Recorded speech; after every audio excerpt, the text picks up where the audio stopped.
Chapter 3, Pandemonium. Eyes was crying.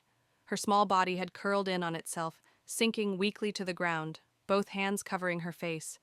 Inside that cage of ice like a frozen bird cage, she could only let the tears fall endlessly. Beyond the pale blue bars stretched a sea of blood. Her little dolls, her friends, lay scattered, their red entrails spilled across the floor. The crimson against the darkness was so vivid it made her sick. The warm voice that once called her name was gone. Everything was Aya's fault. The eyes inside eyes had broken them all. Her lips trembled. Her vision stayed blurred with tears. Despair, far beyond sadness or pain, gnawed at her short limbs. The wooden sword she once held had vanished without her noticing, leaving her unable to pierce her own small chest. Then clang, clang. Something above her struck the icy cage again and again, almost playfully. Cracks formed. Fragments fell. Aya's golden hair shook as she looked up in alarm. "Stop it," she whimpered like a helpless child.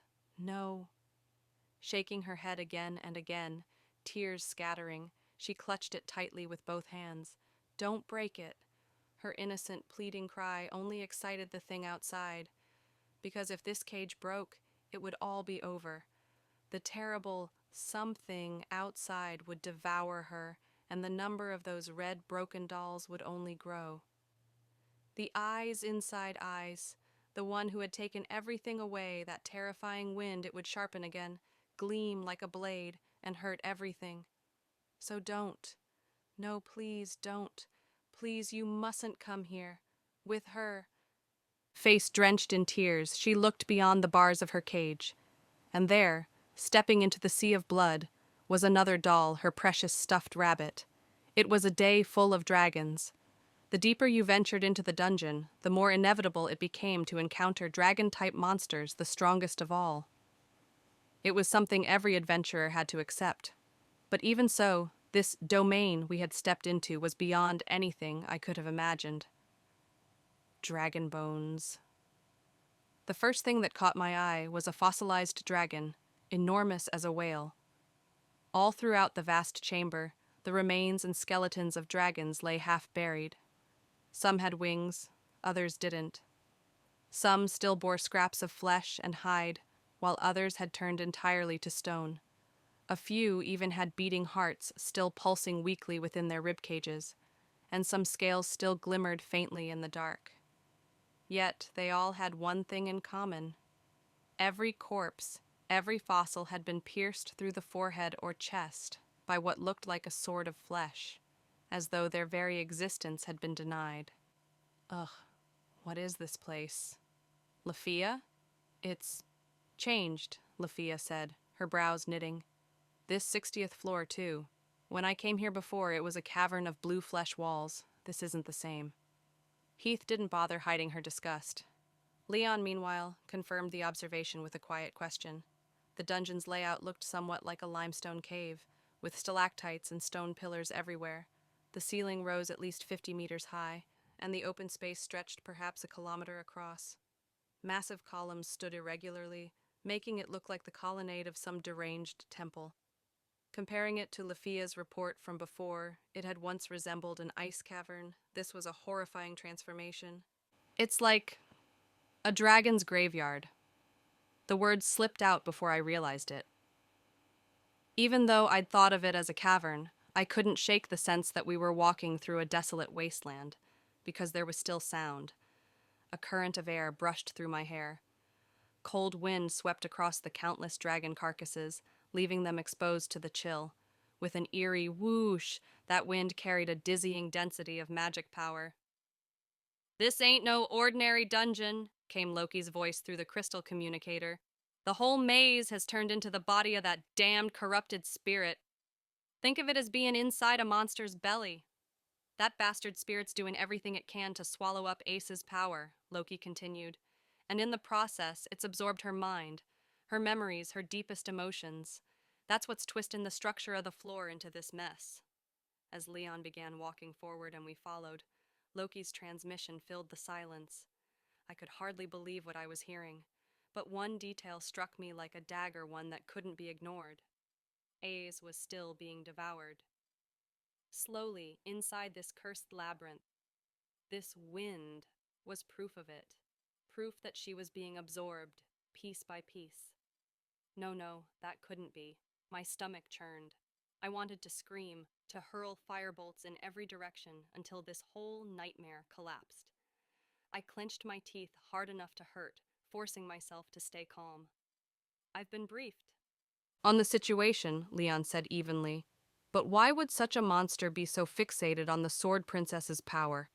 Any other adventurer would simply be consumed and forgotten. Even as my thoughts spiraled, Leon's sharp question cut through. It was a simple, reasonable doubt. Loki's voice came back after a brief, tense pause. Ai's got the blood of a spirit in her veins. I see, Leon said quietly. So the deranged spirit monster seeks the strength of its own kin. That makes sense. While I was still reeling, Leon accepted it as a plain fact, his tone unshaken. Loki's somber tone and Lafia's downcast eyes told me there was more to the story, but neither of them dared to continue. Ice. Has spirit blood? Like Welf? My mind flashed to that old tale from the age of heroes, the blacksmith Krodzo, who saved a spirit and was granted mystic blood in return. Welf, his descendant, inherited that spirit blood, and with it, the skill to forge magic swords of incredible power. Could Aias be the same? The immense wind I had witnessed atop the city walls. Was that the power of a spirit? What happens if the Sword Princess is completely absorbed?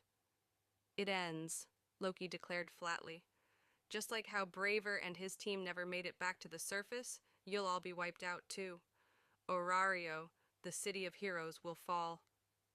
Her tone was absolute, a divine pronouncement of ruin that made my throat tremble. Ai's got about 24 hours left before she's fully absorbed. Just a hunch, but that's your time limit. That was all the time we had. I could almost see the sand spilling through an hourglass, dozens of clocks in my mind, whirling their hands at insane speed. A clearly defined deadline for the end of the world. Even Lafia exhaled sharply beside me, the sound of panic leaking through her breath. Our steps grew careless and uneven until Leon's calm voice sliced through the tension. I see. Then let us proceed with the conquest in due order. Even if this monster's body conspires toward destruction if it's still a dungeon, then what an adventurer must do does not change. Lafia and I both gasped. That firm, dignified voice worked like magic, snapping us back to our senses. The sight of his knightly back, steady and unyielding, was reassuring beyond words. He wasn't like Master or Finn, his strength lay in a different direction entirely. Leon's presence eased our fear and restored our will to think. Level 7 wasn't the only reason for his power. He'd spent years as an instructor, guiding students and nurturing them. That experience had shaped his unique skill as a teacher, a gift no ordinary adventurer possessed. It was like a spell that lifted the heart. Lafia and I exchanged a brief look, then faced forward again.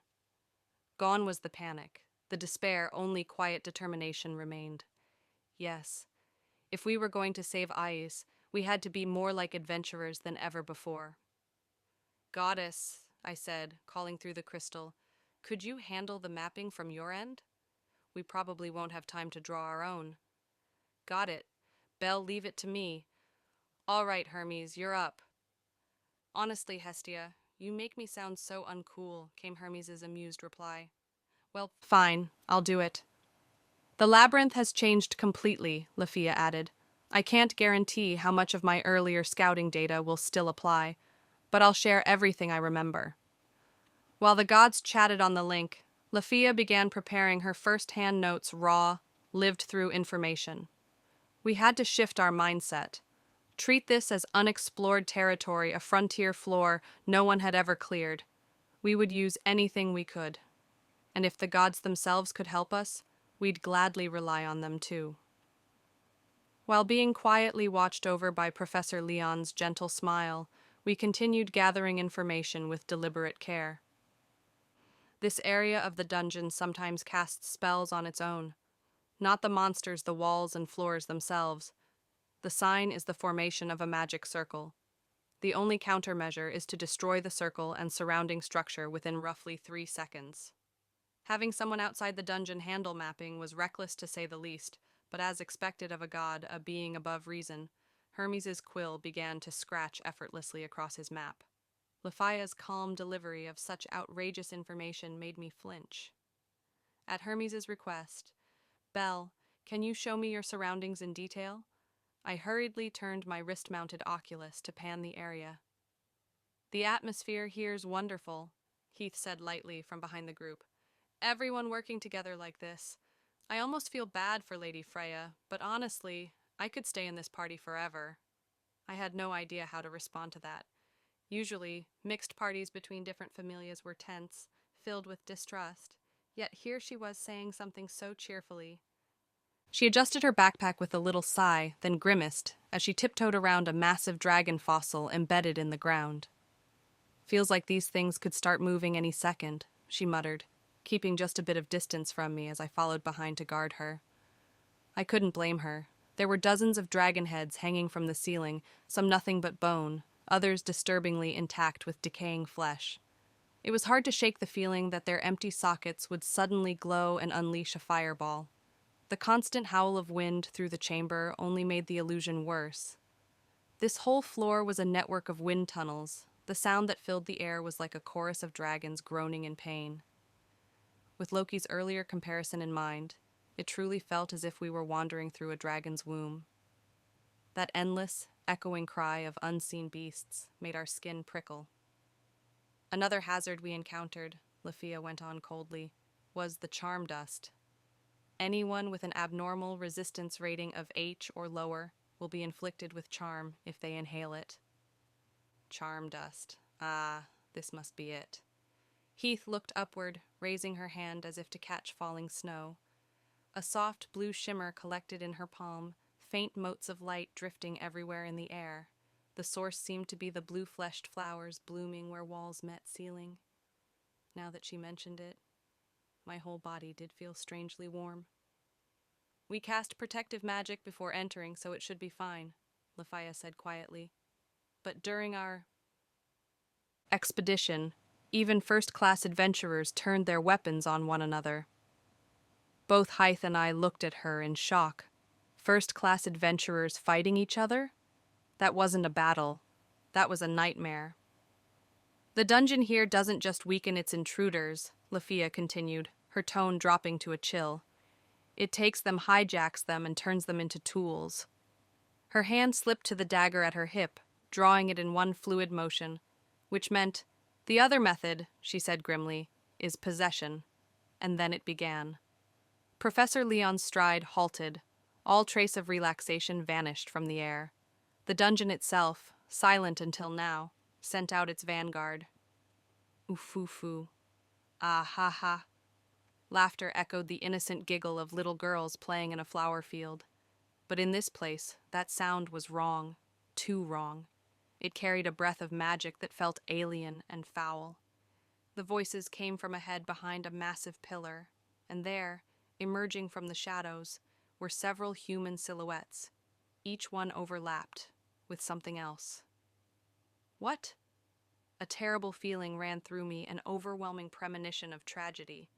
Just ahead, Lafia's profile froze over, her expression petrified in horror. Heath narrowed her eyes and muttered, "The worst." Leon silently raised his greatsword. From behind the pillar's shadow, the enemy stepped into view. "Welcome." A voice human speech. But it wasn't the kind of sound that could ever be mistaken for the Xenos. It was an unpleasant, mocking chirp that crawled under your skin. It smiled at us.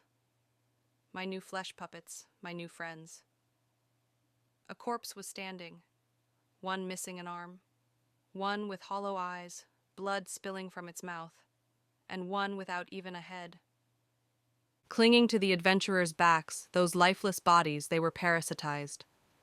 From the waists and backs of the fallen adventurers sprouted grotesque upper bodies. They were female forms, skin glistening in gradients of green, blue, and violet smooth, moist, and unnaturally beautiful in a way that made the air itself rot sweetly. Each had 3 pairs of arms, 6 in total, moving with a slow, serpentine grace that was both alluring and revolting. Some had short hair, others long, some wavy, all colored a deep violet blue. Their body types varied, perhaps their size depended on the strength or vitality of the host they'd infested. My mind refused to comprehend, but my adventurer's instincts processed the details anyway, coldly, automatically. It was sickening. Their faces were eerily human noses, mouths, lips, but their eyes betrayed them. Red compound eyes, unmistakably monstrous. Creatures using the corpses of adventurers as their vessels. My voice vanished. My throat froze. Time stopped. My knees almost buckled. Ki-ha-ha! Ah-hee-hee-hee-hee! They laughed innocently, wickedly. Their 6 arms creaked as they moved. The lower pair tenderly cupped the chest of a dead female adventurer. The middle pair's fingers reached up, pressing into her empty eyes squelch. The parasite brought the plucked eyeball to its lips, savoring it like candy. At their feet skittered spider-like creatures, each the size of a shield. They were the same nauseating rainbow hues as the man-eating flowers. It was clear now. Those spiders latched onto adventurers. Backs burrowed in, and from them bloomed and evolved these horrific female-bodied monsters.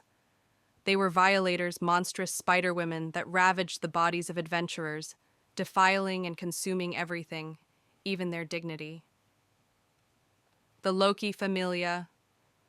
The battle uniforms of the hosts bore the jester emblem, victims of the expedition, Lefia's comrades. Those bastards! The divine voice that slipped from the oculus brimmed with rage Loki's killing intent. The silence from Hestia, the pity from Hermes, they all felt distant, unreal. To desecrate even their corpses, I'll never forgive them. The one burning with the bluest fire was Lefia. She raised her dagger and short staff, eyes blazing. Her determination snapped me back to my senses. Fight them? Against our own allies' bodies? We didn't even know if they were truly dead yet. But the grotesque arachnid women gave no time for hesitation. With 3 pairs of arms and, counting their hosts, 8 in total, they spread them wide and charged. Ah ha ha ha! Ugh! A tremendous leap and arc overhead, and then a storm of slashing attacks came raining down on us. I moved on instinct, throwing myself forward to protect Hythe. I caught the blow with a single swing of the Hestia knife, held in reverse grip, but it was fast. The woman-shaped monster's claws, sharpened like blades, struck in tandem with the wild flailing of the adventurer's sword it still gripped. A deafening clang, clang, clang, clang, clang, rang out, steel shrieking against claw and weapon. Before my eyes, countless sparks burst like fireworks. "Belle!" Hestia's voice screamed through the oculus. I could see the attacks. Contrary to the panic in her tone, my head was cold, clear. This was the epitome of wild, uncontrolled violence, no technique, only raw muscle and speed. Even so, with that much power and speed, it was still a real threat. But right now, Belle Crenel could hold his ground against it. Even so, the pressure was overwhelming. I was stuck on the defensive, unable to regain rhythm. The Hestia knife shuddered in my grip, my returning movements sluggish, openings everywhere. I couldn't strike back. The monster cackled above me, and the hollow, lifeless eyes of the adventurer it puppeted tore into my chest. My hesitation, my refusal to fully fight back, had me bound in chains. Foo, foo, foo, foo! A sharp, metallic ring, the Hestia knife, flew from my hand. A blunder, unworthy of an adventurer. As I stared wide-eyed, a curved claw slashed toward me alongside 4 intersecting sword strikes in perfect sequence. Their potential, about level 5. Eh? In an instant, 3 right arms of the monster, and the adventurer's right arm gripping the sword, flew off in a spray of blue blood. Golden hair flared before my eyes. Silver armor shone. Everything slowed as I saw the one who'd intervened, Leon. Having already felled the spider woman he'd been facing, the knight had come to my aid. The creature shrieked, flailing with its remaining arms, but every one of them was severed. In the blink of an eye, all 8 arms, along with the adventurer's weapons, were sliced away. A feat worthy of being called a perfect technique, a knight's strike without equal. I know it's arrogant, Leon said calmly, eyes narrowing, to speak of morality to beasts without civilization or culture. But still, from the 6 severed stumps, jets of blue blood hissed out like steam. Leon vanished, reappearing behind the parasitic abomination. His voice was low, steady, and burning with righteous fury. Do not defile the dead. A blazing diagonal slash. Kya!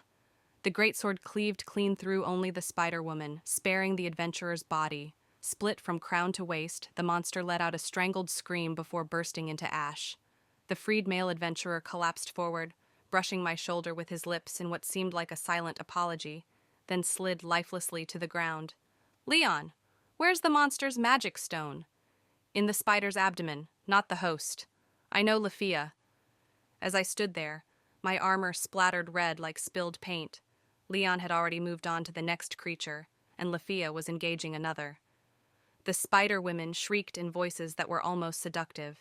Lafia, not a true frontliner, barely managed to deflect 3 consecutive slashes with her dagger.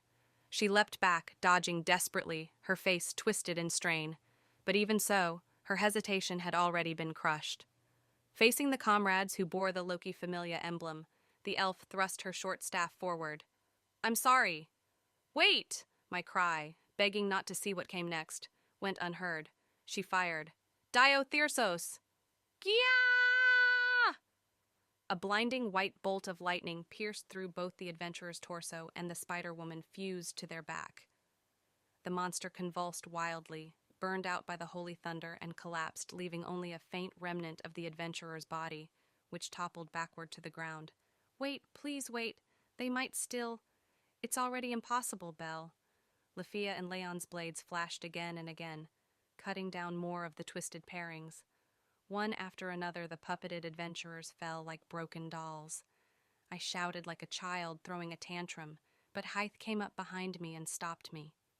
You have to let go of that hope, she said quietly. The idea that they might still be alive, or could still be saved. I turned to her, dumbstruck. She gently took my left hand and pressed the recovered Hestia knife into it, her own hands firm around mine. Even if they were alive, she said, her voice steady, you couldn't separate them. The fusion runs too deep, body and soul. A healer's certainty, a merciful but final diagnosis. If it were Dea Saint, maybe she could do something, but I can't. It was a cruel truth, spoken without cruelty, just fact, acceptance, and sorrow. And I couldn't blame her. I couldn't blame anyone. Heath looked up at me for a long moment, then smiled softly. Well, if it's too much for you right now, just rest for a bit, she said lightly. You'll probably have it worse later, so I won't scold you for slacking off now. She added with a little grin, honestly, this might be your only chance to slack off. I didn't understand how she could smile like that, whether it was to comfort me or to keep herself from breaking apart. But then her voice dropped, calm and firm. So, hurry up and make up your mind. Heath was angry. If you say you can't do it, she said coldly, then I'll do it in your place. Her hand pressed against my shoulder as she stepped past me, taking my place at the front. As we passed each other, I caught the side of her face, a witch's face, calm, merciless, and unwavering, as her gaze fixed on the figures ahead. No matter how many times I'm cut apart, no matter how much blood I shed, I'll bring them back, she said. As many times as it takes. I turned to look, and once again I despaired. Standing before us were 3 elves. Their garments bore the emblem of devotion to their goddess, Freya Familia's mark, the proud warriors known as the Einherjar. Maluna, her golden hair was matted with blood, her half-lidded eyes hollow, her lips smeared dark red. One arm was missing entirely, torn away, evidence of a brutal final battle. I knew them. Maluna, Restan, Tana. They weren't as close to me as Van, Lask, or Remilia, the attendants from that garden, but I'd spoken to them, trained under them. They had scolded me, guided me, shaped me, proud elves who had once taught me what strength meant.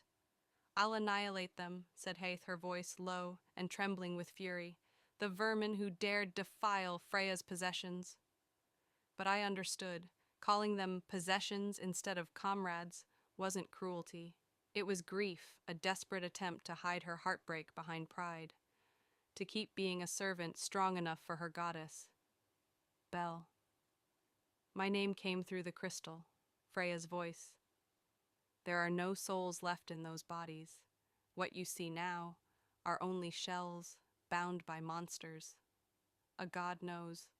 Through the bonds of Falna, they can sense whether the flame of the soul still burns within their children. So no matter how much I wanted to deny it, no matter how much I begged for another truth, the lives before me were already gone. It was a divine decree, merciful and cruel. They would hate being seen like that, Freya whispered. And as she spoke, I saw her Lafia, her golden hair burning like sunlight as she charged. She cut through the swarm of spiders, slashing them apart with her dagger. Her shoulder was ripped open in the struggle, her face twisted in pain, yet she didn't stop. She drove her blade into her former comrades of Loki Familia. "I'm sorry, everyone." Her lips formed the words I couldn't bear to hear. She wasn't crying, but unseen tears fell all the same. I clenched my jaw and bowed my head. "That's why," Freya said softly, her voice gentle, filled with sorrow and compassion. "Someone has to set them free." Her divine voice brushed against my ear, warm and mournful. I pried my trembling fingers open one by one. Then, as Hythe stepped forward to act, I reached out and grabbed her hand. "I'll do it." I lifted my head. "I'll be the one to do it." And at last, I accepted it. Among this party, I was the most pathetic, the most uncool, the one who wavered the most, the weakest of all. My heart was more immature than anyone's. At this rate, I wouldn't be able to save a thing. So I resolved to leave my anger and sorrow here and now, to become an adventurer who will keep fighting in this hellish realm. I see. Heath stepped back without hesitation. So, she could keep her duty as a healer. She seemed to grant me the right to free our comrades Maluna and the others. "Bel." I took up the Hestia knife. I steadied it so I would never let it go, and with a single swing I faced the 3 elves. After the faction war had ended, even when I'd been bright red with horn and wearing the tavern uniform, working at the Hostess of Fertility, those who had scolded me when I smiled, I said farewell. "Ah ha ha ha ha ha ha ha ha!" The monsters, one of the ugliest things in the world, cackled. They held the pale, blood-soaked fairies like dolls and planned to turn this foolish boy, standing before them with only a single knife, into a new breeding bed using sharp blades and amusing magic tricks. And then, just like that, the fight was over. Huh? The moment he leapt like a rabbit, the heads flew. With a single swing of the Hestia knife held in a reverse grip, the white-haired boy cut through behind Maluna and the others. 3 heads of the female-bodied spiders sailed through the air. Their multifaceted eyes, not yet understanding what had happened, turned toward the boy in stunned disbelief. Thud, thud, thud, 3 heads hit the floor. Then, as if remembering what they were, blue blood gushed wetly from the severed necks, an explosive burst of power far beyond what should be possible for someone at level 5. The fight ended almost anticlimactically. Heath's eyes widened, but sensing the boy's fury and grief, she felt no true surprise. After felling the 3, the boy landed, turned, and extended his right hand, gaze filled with quiet sorrow. Firebolt! 3 sharp, thin spears of flame and lightning shot forth, piercing the abdomens of the headless spiders. That was the end. The parasitic monsters, struck through their magic stones, shattered to ash before they could even scream. Even their grotesque heads crumbled away. Freed, the elves' bodies collapsed onto the dungeon floor. The last elf, still teetering, was gently caught by Bel as he stepped forward. "Hythe, please, take care of Maluna and the others." "Of course." Hythe quietly took the cold, empty shells and laid them to rest upon the ground. I'm going. Without waiting to see the end, the boy dashed off, to destroy every other denizen of this accursed domain: parasite spiders, man-eating flowers, giant worms. Welcome home, Maluna, Restan Tana. May you rest in peace. She laid the other elves beside them, closing their eyes. Freed from battle, permitted at last to sleep, the valiant warriors now lay still. And the girl of Andrimnir who tended to the fallen offered them a small, tender smile. Look at him, the bell you trained. He's become so strong. Hythe raised her head. Before her, the boy wielding knife and thunder roared without tears. His rampage nearly matched Leon himself, far surpassing Lefia's strength and speed. It was enough to make her nod in satisfaction until she realized something was wrong. Wait, wait, he's overdoing it. At last, Hythe noticed the change. Bell was slaying too many, growing too strong, almost out of control. The solemn air from moments ago was thrown aside as panic rose in her voice. Stop him, thousand elf! Lefia, startled by Heath's cry, turned, and her shock mirrored the healers. With a single knife, Bell cut down 3 enemies at once, then unleashed a torrent of magic, 17 consecutive firebolts exploding across the dungeon, obliterating an entire section. Speechless, Lefia broke away from Leon's side and rushed forward. What are you doing? That's such an inefficient way to fight. Calm down. Even as the words left her lips, she felt how pointless they were. And then, a thunderous crash. The knife slammed down, shattering the floor and the monsters upon it. Not even a single magic stone remained, just a smoking crater left behind by Bell's overwhelming, reckless overkill. The shockwave and blast of air nearly sent Lefia's upper body bending backward. Ha! Ha! Finally lowering his stance, Bell panted heavily. Of course he did. Fighting like that would exhaust anyone, and yet, disturbingly soon, his breathing steadied. His expression, his posture, everything returned to normal with unnatural speed. Was it rage that made him lose control? She knew how absurdly fast he grew stronger, but had he ever been this powerful? The anger that had once burned deep within him, was it already gone? Confusion overtook Lefia as she hurried to his side. What are those eyes, Belle Crenelle? Eh? At last he realized it too. Both of the boy's eyes were glowing, dyed a deep, blazing scarlet, like sacred flame itself. He didn't seem to understand. As if trying to confirm it for himself, Bell raised a hand toward his own eyes. Gah! The dragon fossil embedded in the floor suddenly burst upward, and in an instant it pierced straight through the boy's abdomen. To defend Leon's honor, the distance between him and the boy had simply been too great.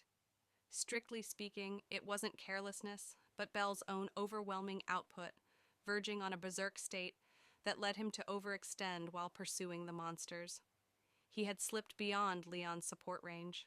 The triangle formation Bell, Lefia, and Hythe should have been maintained at all costs, but because Leon was holding back countless foes alone, he couldn't reach the boy in time. And then the labyrinth's malice revealed itself. The infernal maze, silent as a still sea until now, chose the worst possible moment to activate one of its traps. The master of this accursed realm, some unseen game master lurking in its depths, laughed as though intent on breaking the girl's heart. It deliberately aimed for her precious rabbit. The punishment was pure cruelty. From the floor, from the pillars, from the ceiling, countless dragon corpses erupted outward. Their fossilized spears skewered Bell, lifting his body high into the air as they bit into him from every direction. Ah! 1, 2, 3, 4, 5, 6, 7, 8, 9 monstrous husks closed in from all sides, enclosing him in a cage of bone. It looked like a spider's web, an enormous cocoon of death that swallowed the boy whole, erasing him from Lefia and the other's sight. Only the warm spray of blood rained down, splattering across Lefia's frozen face. A wet, crushing sound echoed, flesh compressed and mangled. One slender arm hung limply. Outside the mass, swinging like a pendulum. Dead. The gods knew it. Time itself stopped for Hestia. Bel Cranel? An unceremonious end. Nothing more than the same tragic fate countless adventurers had met before. And just as Lafia screamed with every ounce of strength in her lungs, the heap of dragon remains piled high above exploded into shrapnel and dust. Huh? A massive crimson bloom erupted. The blast burst outward from within, scattering flaming fragments of bone that tumbled across the floor toward the stunned Lafia and Hythe. It was Leon who first realized what had happened. The boy who should have been crushed to death had detonated flame and lightning from the inside. Without regard for his own safety, he had unleashed dozens of consecutive shots in an instant, a suicidal counterattack that obliterated everything around him. After his armor shattered and fell away, something black and smoldering hit the ground in front of Lafia with a dull thud. A figure four-limbed, twitching, still faintly human. And then, gah! Right before the stunned Lafia's eyes, Bel revived. His charred body rewound time itself, skin and muscle regenerating at impossible speed as he snapped upright with the strength of his core. Heath, who had been sprinting forward in panic to heal him, tripped spectacularly in disbelief. Even Leon stared, speechless, as though observing a mythical creature. Wait, what? I didn't die? His armor was completely destroyed, yet his flesh bore not a single wound. It made no sense. Sitting there on the ground, Bel looked down at his own hands, wide-eyed and utterly lost. Ah, Lafia, you're covered in blood. Are you okay? She raised one trembling hand toward him, wordless. This is your blood, that gesture said just before she smacked him across the face. Why? Bel yelped, clutching his cheek. His eyes were still glowing that same scarlet red. Ah. From the crystal link came Hestia's soft voice, the sound of a goddess realizing with a nervous laugh and a sinking heart that time, which should have stopped forever, had just started again. Venatus Tevere, the anti-charm specialization skill. I totally forgot he even had that. In the guild's underground altar, Hestia muttered this with a single bead of sweat running down her cheek, while Loki, practically biting into the crystal orb, shouted, "What the hell just happened?" Every god in the chamber, even Freya, turned toward Hestia. Ha! Anti-charm specialization? What's the effect? If I remember right, whenever he's hit by some kind of charm effect, all his stats skyrocket like crazy, and his body and mind just keep regenerating nonstop? Ha! Loki's scream shook the altar more than any monster roar ever could. If he's got a damn counter-charm skill like that, say so first, you idiot. Fuck you! I totally forgot, okay? Bel forgot too. It's not our fault, it just never came up. Your kid's an airhead and the goddess is a bigger one, you octopus-brained moron. She yanked on Hestia's round cheeks, the two, immediately breaking into their usual screaming match. Even after understanding the explanation, the other gods were too stunned to recover easily. Bel's fourth skill, Venatus Tevere, truly functioned as Hestia described it, activates upon being subjected to charm-type interference, causing an explosive boost to all ability parameters. The terrifying auto-recovery that had left both the gods and Lafia speechless also stemmed from this skill. As long as the activation condition persists, Bel's health, physical regeneration, and even mind recovery continue indefinitely, essentially a broken ability. The enchanted dust saturating this corrupted domain had perfectly fulfilled the trigger condition. His earlier rampage, far beyond reason, was due not only to fury and grief, but also to his body being unable to keep up with the current massive status boost. Unbelievable, sighed Hephaestus. You heard all the information Loki gathered about the 60th floor, and still didn't realize your child had the perfect advantage? I said I forgot, Hephaestus. Don't you start too, Hestia wailed, ready to cry. The The skill Venatus Tevere had manifested right before the faction war, a cruel gift born from the garden of allure ordeal. Freya, instantly grasping that much without being told, touched a hand to her cheek and smiled. So, it was my bond with Bel that saved him, wasn't it? Foo, foo, foo. Even now you're in love-drunk fantasy mode, you flower-headed goddess. Get down from that cloud, Loki barked. It wasn't you. It was me. M.E. My bond with him. He only got that skill because of the mess you caused, Freya. Freya blushed like a maiden while Hestia erupted beside her, and their shouting filled the chamber. The adventurers listening in through the ocular link understood enough of what had happened, though they seriously considered cutting the connection before the god's volume got them all located by monsters. While Hephaestus and Balder desperately tried to keep the three from tearing each other apart, Hermes only stared at Bel's image in the crystal, and the corner of his lips curved upward. But Freya isn't entirely wrong. That ordeal back then ended up saving Bel. No more than that. Loki, brushing aside Hestia's deeply disgruntled face, straightened up with renewed vigor. The spark of unexpected hope burned bright in her eyes as she slammed a fist into her palm and nodded fiercely. Aye, inside this cursed domain, that kid's basically got an unlimited power-up ultra bonus. He's the ultimate anti-boss adventurer unit. There was no doubt now Bel Crenel had become the trump card for conquering this nightmare floor. Realizing it, the gods could no longer contain themselves. The altar erupted into a festival of cheers and shouting, a full-blown divine uproar born from sheer relief and excitement. Leon and the boys' positions changed. Bel takes the vanguard. Can he handle it? While we pushed back another monster assault and stopped for a quick round of recovery and resupply, Loki's voice cut sharply through the link. The last battle had already proven what words couldn't inside this dungeon, Bel. Crenel simply wouldn't die easily. Not only that, the status boost he was under was absurd. The gods saw a chance, and they weren't going to waste it. We'll call it Operation Immortal Canary in the Mine. The plan's simple: let the kid bulldoze through the hordes like a berserker, soak up the chaos and clear a path. The others stay behind cover and their survival odds skyrocket. Who's the poor sacrificial penguin you're shoving off the ice first, huh? You're not turning my sweet Bel into some disposable bird, you jerk. Shut it, Shorty. We use what we can when we can. That's strategy. While the gods bickered over the crystal feed, we listened quietly. Only Lefia watched me with a deeply conflicted look, part worry, part disbelief. The beauty of this plan's simple. Pure, brute force breakthrough. If you can stomach the risk, it's the fastest way to reach Eyes and the others. Speed's everything now. Because of all the chaos so far, Master Finn's carefully built schedule was in shambles. But if we could push through here, maybe we could still catch up. Loki's logic made sense. And yet, as Hestia feared, it was a plan that practically offered me up as a sacrifice. Loki, wait. Even if we go through with this, there must be a safer...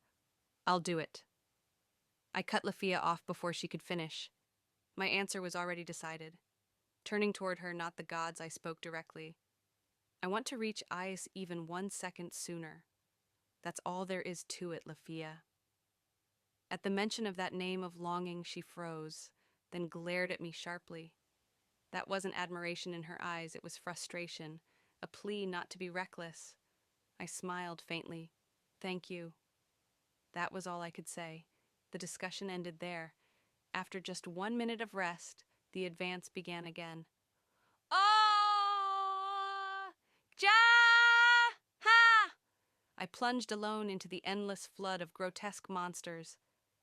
The man-eating flowers were torn apart in an instant, the hulking caterpillar beasts incinerated under rapid-fire firebolts, and from the very first exchange, the power of Venatus Tevere, my trump card, revealed itself in full. Gvoo! Boubois! Ugh! With a single swing of a knife that shouldn't even have the reach for it, the towering man-eating flowers were cleaved apart. The worm-type beasts that had once required multiple hits on the 51st floor now fell in one firebolt. Bodies burst apart before I even registered it, gray ash showering down on my face as I stared in shock along with the monsters. This is like Haruhim's level boost. My status was skyrocketing. If I hadn't already been used to the power of Haruhim's enchantment, this sudden surge would have completely thrown me off. The boost was rank up class, a power up on the level of changing classes entirely. My vision sharpened. My limbs moved before I thought. Even quick spells turned into bombardments. Man-eaters, worms, nothing could stand in the way. My vision's warm. No, my eyes are burning like holy fire. As long as this continues, I can fight like this forever. I couldn't let myself drown in the intoxication of the skill's power, but for now, I'd use every drop of it. Recalling how recklessly I fought before, this time I gripped the reins tightly and unleashed that strength with precision. Belle, don't overdo it. Sorry, goddess, I muttered under my breath, pushing forward. Faster, faster, faster, just keep moving. I tore through the heart of that dreadful dragon graveyard. Traps activated from the dungeon itself, dragon bones shifting, water serpents bursting out from the walls, but they were already known. I sliced through one mid-lunge, carving the dragon's fossil body into 3 pieces. Break through, push forward, break again. The thrill was almost too much. It felt like that high from testing one of Naza's new drugs. Gah! That might have been why I let my guard down. A barrage of corrosive liquid splashed from the worms. My skin sizzled, the flesh beneath melting away as a rancid stench filled the air. But then, completely healed, heat rippled out from my eyes, a crimson light enveloping me, my flesh restored in an instant. The monsters faltered. Weapon breakage was my only fear now. Everything else was meaningless. I guarded my twin knives with my body, sprinting forward while raining firebolts. Even if I was injured, I'd recover immediately. Maybe even status ailments wouldn't stick. This was just like the saint of the battlefield, Hythe's regenerative state from the war game. No, this output. It might be nearing the Black Goliath. Please fight more carefully. I can handle it. You can handle it, Mai. Take this. Ark's Ray. Unable to bear watching anymore, Lafaya yelled, firing her parallel chanting magic.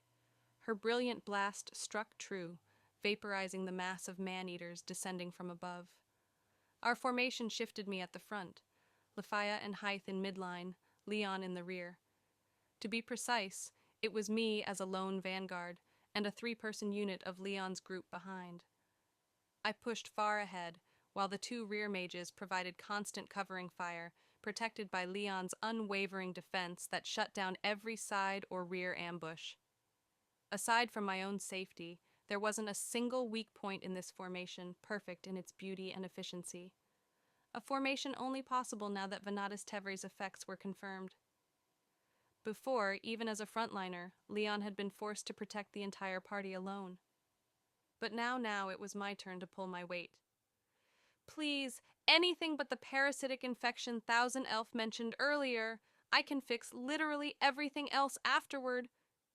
Hythe's voice, drawn out and lazy as always, called out from behind me, though it was aimed not just at me, but at Leon and the others too. And she was right. That was the one thing we had to avoid at all costs. Almost as if the dungeon had been waiting for her to say it, a swarm, no, an army of more than 100 parasite spiders surged out from behind the pillars up ahead. Gija! Then let's go! I leveled my arm like a cannon. Take this! Before Lafia could even begin a chant, I unleashed a barrage so intense the gods watching through the acryli whispered, "That's basically a human Gatling gun." With my right arm braced by my left, I swept the flames across the hall in a fan-shaped arc. 144 consecutive blasts, and I lost count after that. I'd never fired this many firebolts before. By exploiting my no-chant casting to its limit, I'd turned it into a pseudo-wide area annihilation spell to erase every last parasite spider before they could reach us. Normally, this kind of reckless spell spam would drain my mind to nothing in seconds, but my stamina's endless, my mind inexhaustible. I can keep firing firebolt forever. Under these conditions, this skill really is insane. I might be able to pull off the Immortal Canary plan myself, Heath mused between spells, her backpack swaying. Auto-healing and all that, but nope, no thanks. I'm not volunteering to be a walking landmine sensor again. Not this time. We can't have our cute healer Hythtan doing dangerous stuff like that. But it's fine for Belle, huh? Let's be fair, having the healer charge ahead is a tactical contradiction. Calm down, Hestia. Even from afar, I could hear Hyth's relaxed tone through Lefia's relay crystal, mixed with the gods' bickering. A healer's role is to support, not to lead the charge, much less act as bait. That's why this job is mine. I'm the one suited for it. Even so, Lefia's voice reached me tight with worry, even through the roar of battle. I wanted to tell her, it's okay, but I couldn't spare the breath, so I'd have to show her instead, by fighting, by pushing forward. If I can do that, then I can be what they need. A sacrifice? Maybe. A test piece for this dungeon?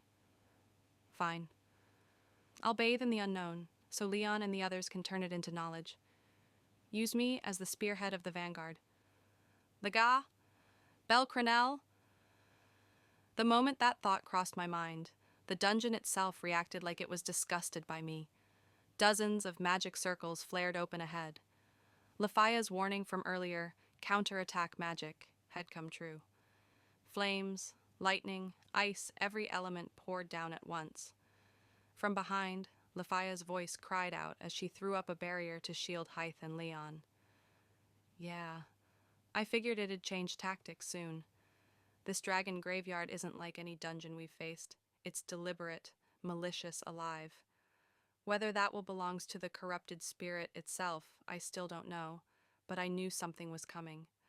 That's why I'd been quietly charging energy in my right hand, and now I let it loose. Firebolt! 120 seconds of stored power released all at once. The result was nothing short of cataclysmic. The combined force of that long charge, magnified by the all-stat boost from Venatus Tevere, turned into a supercharged bombardment that obliterated every single magic circle blocking the path. Ah! The blast didn't stop there. It annihilated the monsters waiting beyond, too. And still, I didn't stop moving. Taking hits again and again, dodging only the ones that would have been fatal, I kept carving a path through the demonic realm. I wasn't letting the skill carry me. I was adapting to it, refining my control, turning every second of battle into growth. Faster, sharper, stronger. By the time the end of that vast, cavernous space came into view, the dragon's graveyard finally fell silent for the first time in ages. Ugh! You okay there, Belle? My body pitched forward. Not because I'd relaxed, just because the endless wave of self-healing steam still pouring off me refused to end. My auto-heal hadn't stopped since the bombardment. The magical barrage had done more damage than I thought, and even now my body was still spending energy repairing itself. My legs finally gave out, and I dropped to my knees, panting, hands and knees pressed to the stone. Hythe came over, eyes half-lidded but alert. The attacks have stopped. Either it's a lull or they're setting something up. Lefia, can you use the detection spell you learned from Malik? Yes. I'll also reapply the defensive wards. Lefia nodded, glancing at me every few seconds, worry flickering behind her sapphire eyes. She spread a golden magic circle beneath her feet, beginning the long dual chant for summon magic. While she worked, Leon stood guard nearby, and Hythe stayed by my side, tending to me.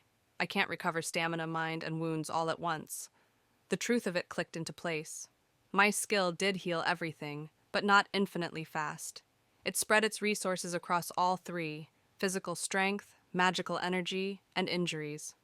If all were depleted at once, full recovery slowed dramatically. The heavier the damage, the longer the delay. A recovery lag state, deadly in a drawn-out fight. Even with this auto-heal, reckless hits were still dangerous. Maybe it was the comfort of having this skill or the lessons from Folkvanger, but I realized I was getting too used to taking pain head-on. I'd have to fix that. While I was sorting that out in my head, a warm golden light enveloped my body. Heath was holding out a hand toward me. Heath. It's okay, really. The wounds heal on their own. This much healing doesn't even count as tiring. Don't worry about it. She smiled sweetly, the glow from her palm weaving through the burns and tears still mending across my body. She was right. If I couldn't fight, I'd just be dragging the party down. I let myself accept the help just this once. Then she leaned closer. So amazing, Belle. You've gotten so strong. I'm sure Lady Freya would be delighted. Hythe? Her face was close now, smiling too sweetly, smile after smile after smile, and as that hand reached toward me again, yeah, truly, everything I've ever wanted is right here. Her voice was soft, almost tender when her hand reached out and clamped around my throat. The violence of a hero who destroys all before him, the immortal light that rises again and again from the edge of death. You, Belle Crenelle, are the true Einherjar, the perfect warrior meant to serve and be loved by the divine. Her other hand joined the first, pressing into my carotid arteries. Hythe was still smiling, but her eyes, those gentle red eyes, had gone completely dead. The gods were shouting something through the crystal link, but I couldn't hear them anymore. My world was narrowed to that gaze, that pressure, that slow crushing weight climbing up my neck and into my skull. Thump, thump, thump. The beating in my ears drowned out everything else. Why can't I fight like you? She murmured. Why is my gold a failed reflection of the goddess's own? She stared down at me as if seeing something divine and unbearable. To fight and fall and rise again forever. She envied that, envied me. So hateful, so truly, deeply hateful. There was fire in her eyes, dark and sunken, flickering behind the calm mask. For some reason I thought of Horn. How alike they were, these women, two mirrors cracked in different ways. Her grip tightened. Just kidding. And suddenly, her hands released me. Air rushed back into my lungs. I coughed and gasped, vision blurring as white sparks danced across my sight. It's a lie, Belle. Of course I'd save you. I'm of the Endrimnir, the one who fulfills and purifies. She smiled again, bright, carefree, as though none of the last few seconds had happened. Instead of crushing my neck, her arms wrapped around me. Are you okay, Belle? Did it hurt? You poor thing.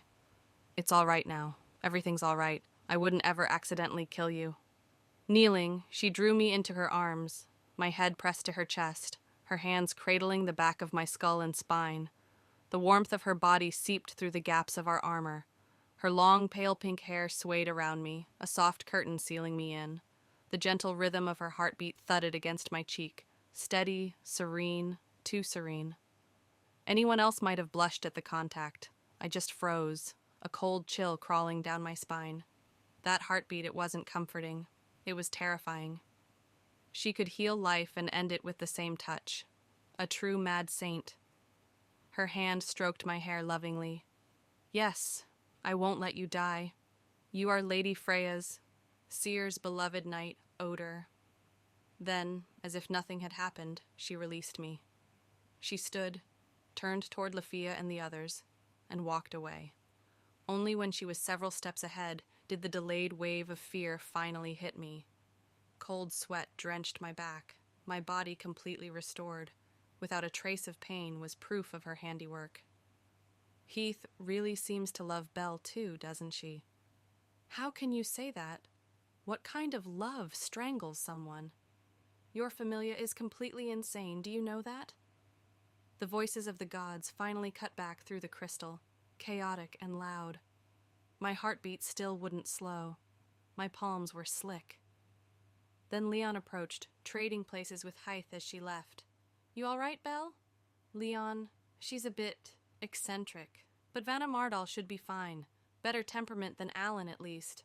With Lady Freya watching, she won't go completely mad. A bit eccentric? Better temperament? Really?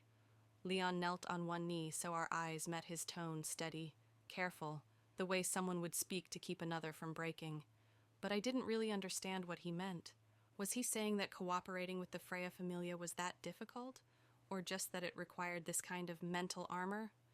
Honestly, it was probably a good thing Lafia had her eyes closed, concentrating on her spell.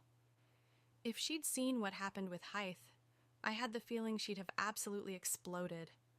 No proof, just a gut certainty. Yeah, the Loki Familia and Freya Familia really were like oil and water. Still sitting there on the floor, dazed, I blinked up at Leon. He smiled faintly and set a hand on my right shoulder. The field test of your skill is complete, he said. I've seen what I needed to see. Can you handle it? Absolutely. I locked eyes with him, those sharp lion-colored eyes, and nodded hard. He held my gaze for a moment before saying quietly, Belle, from here on, I'll prioritize guarding the rear Lafia and the others. You can survive this dungeon on your own now. I'll only step in at the very end. Understood?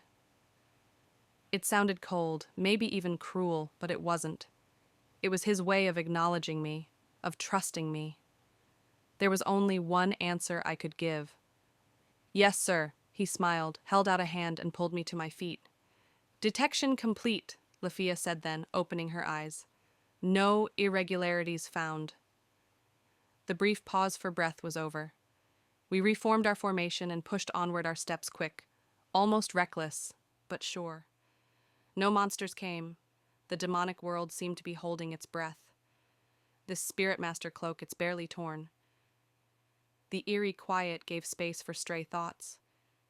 I glanced down at myself. Despite everything, the enchanted cloth was mostly intact. Only the parts burned or splashed with corrosive fluid were discolored. Lafia had mentioned she was resistant to spirit-based magic. If these monsters carried the corrupted mana of corrupted spirits, maybe that explained why my injuries had been lighter, why the gear held up so well. Maybe the craftsmen and supporters behind the front lines had saved my life without even being here. I whispered silent thanks to them as we crossed into the next area. This place... The narrow ravine opened into another massive cavern, still shaped like a stalactite cathedral, but the dragon fossils were gone. In their place, the walls and pillars glittered with embedded gems, huge ones, even the smallest larger than my torso. Every single one glowed gold. The air grew thick, dense with magic. I could feel it flowing. What is it, Thousand Elf? Heath asked lightly. But even from a distance, it was obvious Lafia's face twisted with disgust. No, not just disgust. Anger. Belle Crenelle, she said, her voice cutting through the silence. Her eyes swept the space like she already knew what waited there. They're coming. And the way she said it like prophecy told me she was right. I felt my eyes go wide as I realized exactly what she meant. Bellfront! Heath's warning snapped through the haze, sharp and urgent. I whipped my gaze ahead just in time to see a tide of iridescent monsters surge out of the golden fog. My body reacted before thought. Feet set, Hestia's knife raised to meet the charge, and then everything vanished in a roar. Gah! The entire world detonated. The monsters, the ground beneath them, even my own body were flung away in a single cataclysmic shockwave. Wah! Flesh, stone, and air blurred together. The creatures were torn apart mid-leap, their blood scattering like colored rain. For an instant, I saw Hythe, Lafia, and Leon swept up in the same invisible blast, tumbling through the air. The bracer carrying the oculus shattered, and the gods' voices went dead.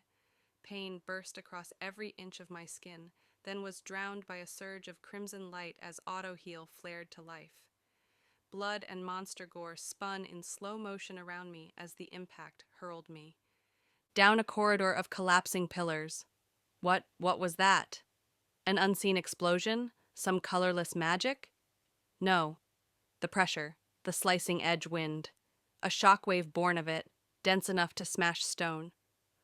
The world spun until with a deafening crack, I plowed through several columns and skidded to a halt. Dust filled my lungs as I forced my head up and froze.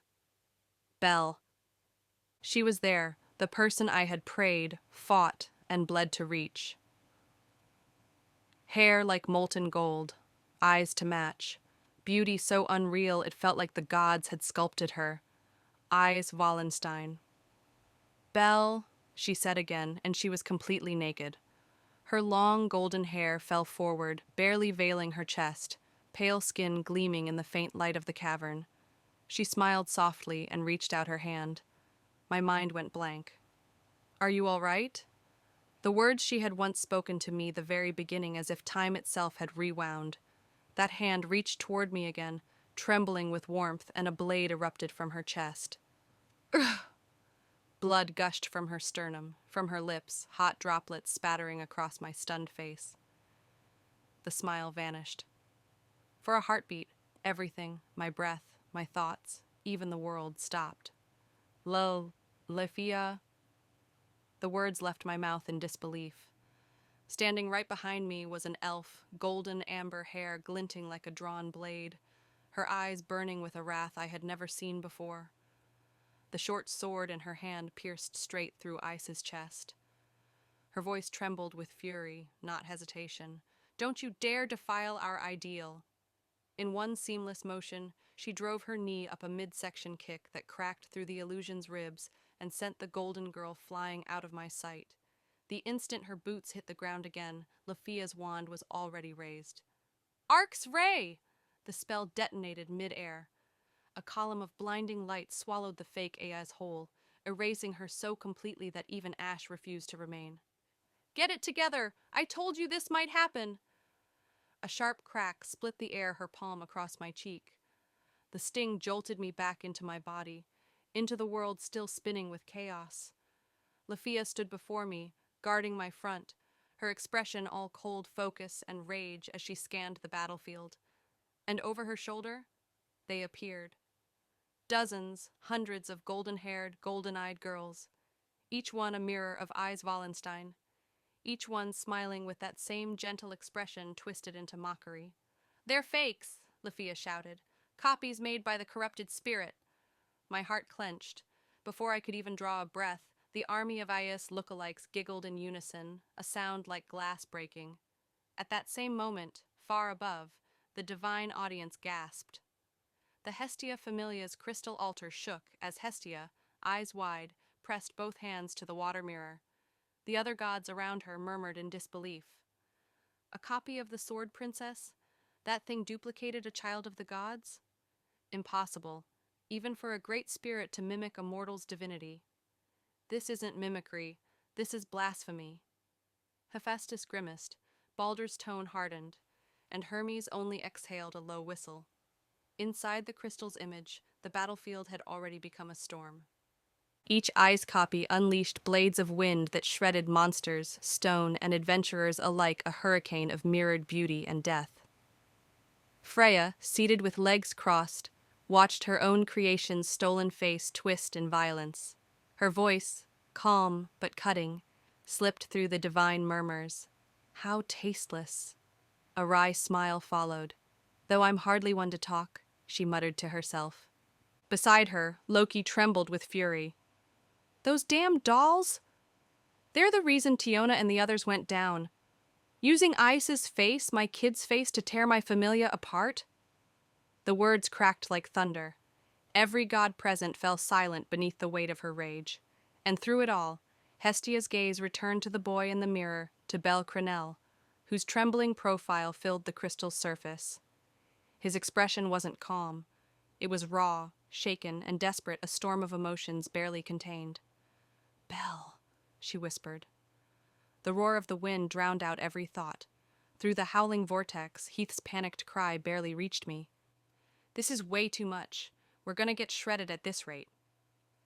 Inside a sealed dungeon, a storm like this wasn't wind, it was death given form. We could barely move, much less fight. Every time I tried to breathe, the gale ripped it away. "Fusillade Phalarica!" Lefia's voice cut through the chaos, her wide area spell firing like a storm of blazing arrows. The wind bent their trajectories, scattering them across the battlefield, but even so, explosions blossomed everywhere. Stone ceilings crumbled, pillars fell. One of the false eyes was caught beneath the collapsing debris, her smiling face crushed into silence. "She's weak up close. Instinctive, not intelligent. Bait her aim and she'll hit her own." The elf dashed through the maelstrom, her dagger flashing in a clean arc. A throat opened, blood scattered, and before the body could fall, she was already rolling clear, using the confusion to turn their formation against itself. Lafia's anger blazed brighter than her magic. Even as a level 4, she carved her way through the doppelgangers like a raging flame given shape. Belle, regroup! Professor Leon's voice rang across the field.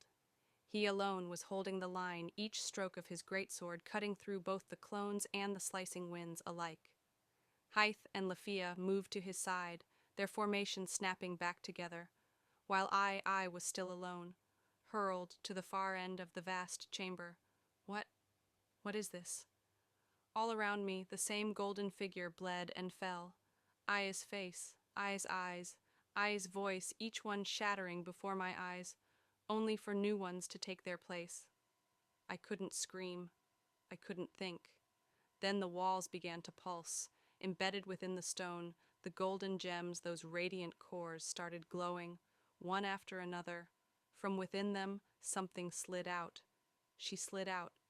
Dozens of ice-shaped bodies, turning gracefully midair, landing softly with the sound of bare feet against the stone. The light caught their hair, their smiles, their perfect skin. It should have been divine, but beauty multiplied too far becomes grotesque. 100 sacred visages blurred together into a nightmare, and I could only tremble.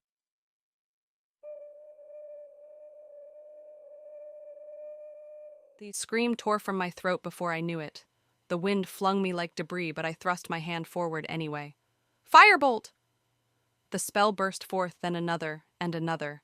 Unending volleys of red lightning crashed into the horde. With the boost of Venatus Tevere, my magic never ran dry. Bolts rained without rhythm or restraint, each blast a denial of what I saw before me. Flames roared. Shockwaves consumed the chamber. The ground cracked and the air seared until I could no longer see their faces, until I could hide behind the storm of my own making. I didn't want to see. Didn't want to see those familiar golden eyes go still. Didn't want to see her die again and again. I fought to live, and at the same time, couldn't stand the thought of killing them. A pitiful contradiction. A coward's truth. And yet, all I could do was keep firing. The scent of her hair was sweet, almost painfully so. Warm breath brushed against my neck, followed by the slow, deliberate drag of lips. My whole body convulsed. Ah, you really are warm, the voice behind me whispered. It was the same voice, the same tone that had once called my name under the dawn sky. But now it was soaked in something poisonous fondness, turned into obsession. Tenderness twisted into hunger. Stop! I tried to wrench myself free, but her arms only tightened. The embrace that should have comforted felt like chains. The soft press of her body against my back turned to unbearable pressure as if she meant to fold me into herself. Why do you fight me, Belle? The whisper changed low, mournful, yet mocking. You wanted this warmth once, didn't you? Her fingers traced my jawline. A faint hum followed the gathering of magic. The air trembled. Tsutsu! I threw my weight forward and twisted, slashing behind me with the knife in pure reflex. For a moment, time stopped. The blade caught her across the cheek, and from the shallow wound, not blood but wind burst out. The illusion shattered. Her golden skin split apart like cracked glass, the edges glowing with pale light, until what remained was no longer her, a hollow mimic, a shell stuffed with storm and hatred. Belle! Lafia's voice pierced through the chaos. A split second later, a crimson streak of light, her magic struck the clone square in the chest. The doppelganger's face warped in surprise before it exploded into ash and gale. The blast pushed me forward. I stumbled, coughing, the copper taste of blood thick on my tongue. Every breath was a burn. When I looked up, dozens more stood in the haze, identical smiles, identical eyes, identical love twisted into malice. I raised my knife again, hand trembling, and whispered through clenched teeth, I know, you're not her. Even so, my heart still screamed every time I had to prove it. That was nothing but an illusion.